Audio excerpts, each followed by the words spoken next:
Hi guys, for today's tutorial, tuturuan ko kayo kung paano mag-request ng Maribank ATM card sa ating mga Maribank app. Buksan po natin ang ating mga Maribank app at ilagin po ang ating mga account.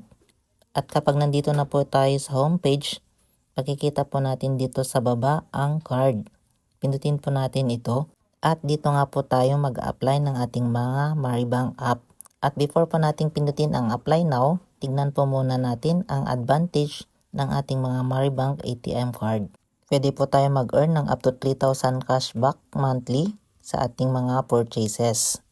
Makukuha po natin ng free ang ating ATM card after 5 purchases.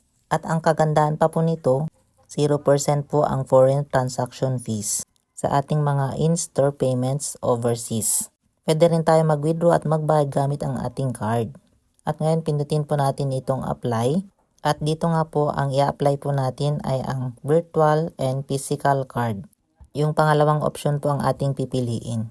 After po nito, click po natin ang ating mga delivery address at i-enter po natin ang ating mga address. Dahil ito po ang address na gagamitin kung saan po nila ipapadala ang ating mga ATM card. Once po na ma-enter na po natin ang ating mga address, ay click na po natin itong save. Mayroon pong fee sa ating mga ATM card na 49 pesos, pero magiging free po yan at magkakaroon po tayo ng cashback once na makagawa po tayo ng 5 in-house transaction.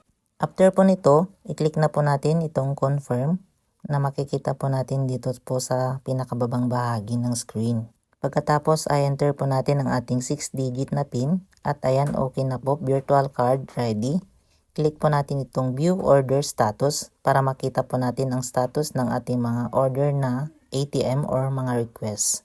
At dito makikita po natin ang expected delivery date by August 9. Kahit wala pa po ang physical card or ATM card ay pwede po nating magamit ang ating ATM virtual card. Punta lang po tayo dito po sa cards. At dito ay makikita po natin ang ating virtual cards number. At kung gusto po nating makita ang ating ATM card information ay i-click lamang itong view details.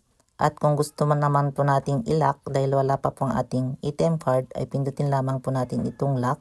Bali, isa ito sa features na maganda sa Maribank dahil kahit nandyan na po ang ating ATM ay pwede po nating i-lock. At once na mawala po natin ang physical card ay hindi po nila ito magagamit dahil nakalock na po ito.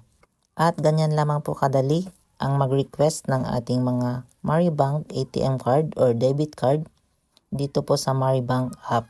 At kung may natutunan po kayo sa ating video ngayon, huwag po ninyo kakalimutang pindutin ang subscribe button at bell all para lagi po kayong updated sa lahat ng ating mga bagong content.